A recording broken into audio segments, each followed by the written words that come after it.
So since nahuman naman si subtraction, isunod na po natin.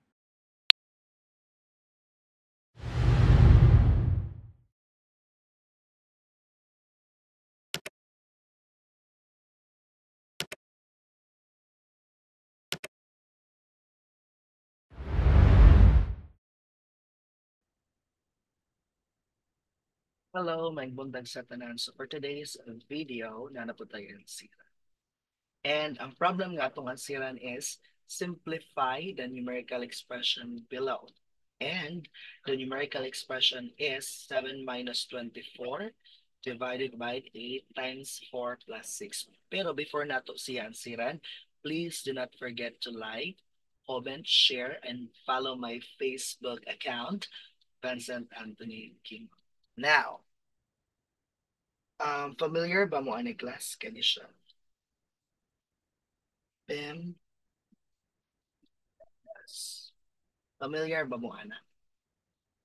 So, PEMDAS stands for P for parenthesis, E for exponent, M for multiplication, D for division, A for addition, and S for subtraction.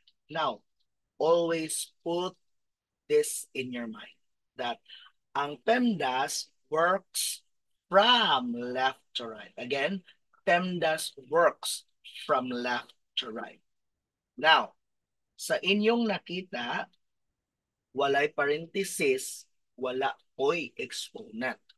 Now, ang exponent di ay class, it is a number or a symbol that can be located at the upper right portion of a number. Example, 2 raised to 4, and then the 4 here is our exponent.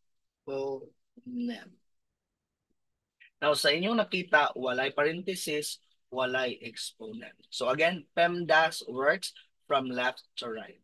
Now, unsa may nag-una, multiplication or division from left to right. Now, sa atong given, ang nag-una kay division. So, ang atong buhaton is kopyahon na nato si 7 minus. Atong i-operate si 24 og 8. So, 24 divided by 8, that is 3. Then, kopyahon times 4.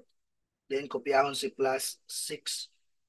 Now, since nahuman naman ta ni division, atong tanawon kung naabay multiplication.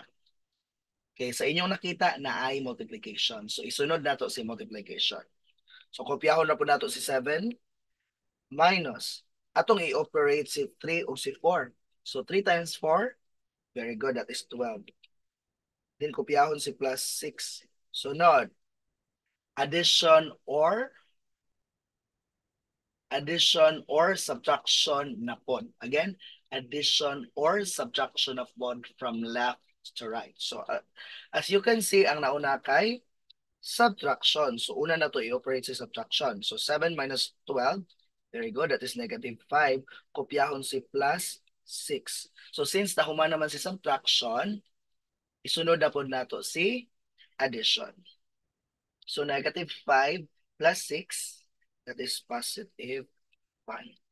So that's all for today's video. I hope that you learned many things, especially how to use PEMDAS correctly and accurately. Again, this is Teacher Benson. Good morning and happy weekend. Bye-bye.